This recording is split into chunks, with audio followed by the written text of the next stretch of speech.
The ominous revelation was made by Christopher Pissarides, a professor of economics at LSE.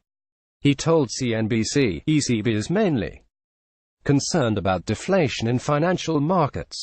Observers, including the ECB members, are becoming nervous about the real economy, about growth. Trade tensions have nothing to do with monetary policy, Germany being the main export country in Europe being affected more.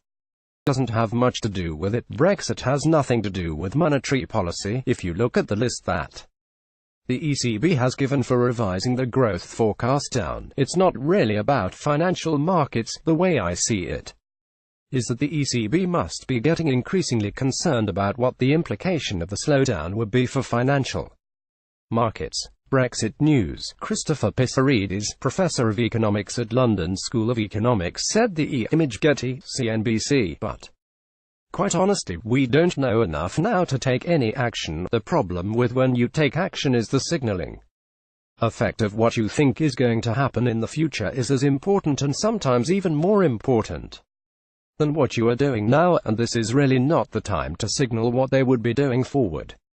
Through action, Britain has been given until the end of Friday to come forward with fresh proposals to break the Brexit deadlock. Brexit timeline. Image Express. EU officials have said they're ready to work through the weekend if the UK comes forward with an acceptable plan to resolve the impasse over the Northern Ireland backstop, the BBC reported.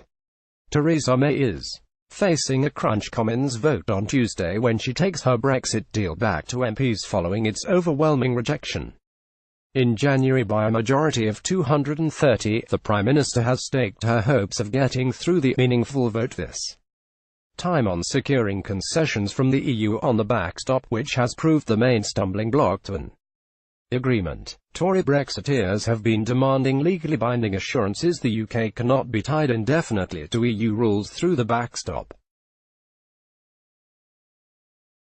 intended to prevent the return of a hard border on the island of Ireland.